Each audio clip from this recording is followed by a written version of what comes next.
जागतिक महिला दिनाचं औचित्य साधून महाराष्ट्र न्यूज चॅनलच्या वतीने समाजातील विविध क्षेत्रांत उल्लेखनीय कामगिरी करणाऱ्या महिलांचा विशेष गौरव सोहळा उत्साहात पार पडला। या कार्यक्रमात राजकीय, शैक्षणिक आणि सामाजिक क्षेत्रातील मान्यवरांची मांदियाळी पाहायला मिळाली। या सोहळ्याला प्रमुख पाहुणे म्हणून कल्याण डोंबिवली महानगरपालिकेच्या महापौर ॲडव्होकेट हर्षाली चौधरी, अमृता पाटणकर आणि प्रकाश जगताप उपस्थित होते। तसेच प्रसिद्ध व्यावसायिक आणि नामांकित खर्डीकर क्लासेसचे संस्थापक अध्यक्ष डॉक्टर सुनील खर्डीकर यांनीही कार्यक्रमाला विशेष उपस्थिती दर्शवली होती।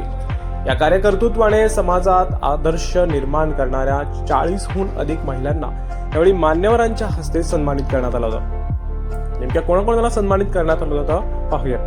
श्रुती रसाळ, मयुरी गवई, वज्रेश्वरी बन, रत्नेश्वरी बन, तपस्या कश्यप, संगीता म्हात्रे, लक्ष्मी पवार, गीता काळे, ॲडव्होकेट संध्या म्हस्कर, ॲडव्होकेट राणी साळुंखे, योगिता महाडिक, निकिता सूर्यवंशी, तेजल पवार, अनुसया करले, प्रेरणा कदम, सविता चौधरी, सुप्रिया गायकवाड, सुकन्या जोशी, कांचन बेलवलकर, कांचन कुलकर्णी, मृणाल वेदक, पल्लवी मेहदळे, अंजली जोशी, अपर्णा पाटील, स्वाती क्षीरसागर, विजयश्री मोकाशी, विशाखा माने, वृंदा सावंत, सरिता सिंग, सरला भगत, दीप्ती धोंडे, ममता थथेरा, नंदा सोलस्कर, संगीता म्हात्रे, लीना चौधरी, ॲडव्होकेट संगीता गोडसे, प्राध्यापिका शशिकला देवकाते, नीलम म्हात्रे, सविता काटे, वृषाली जोशी आणि मंगल गाडगीळ मांजरेकर।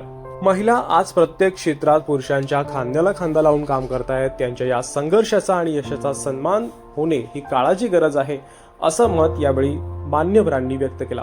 पुरस्कृत महिलांनी आपला प्रवास थोडक्यात मांडून या सन्मानाबद्दल महाराष्ट्र न्यूजचे आभार मानले। अतिशय शिस्तबद्ध आणि प्रेरणादायी वातावरणात हा सोहळा संपन्न झाला।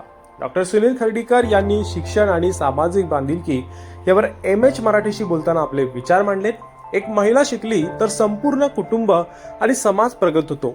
शिक्षण हे महिलांच्या सक्षमीकरणाचं सर्वात प्रभावी शस्त्र आहे, असं मत त्यांनी आवर्जून व्यक्त केलं। तसेच समाजात पडद्यामागे राहून कार्य करणाऱ्या महिलांच्या संघर्षाची दखल घेणे आणि त्यांना व्यासपीठ मिळवून देणे ही काळाची गरज आहे। महाराष्ट्र न्यूजने घेतलेला हा पुढाकार कौतुकास्पद असल्याचंही डॉक्टर सुनील खर्डीकर यांनी नमूद केलंय।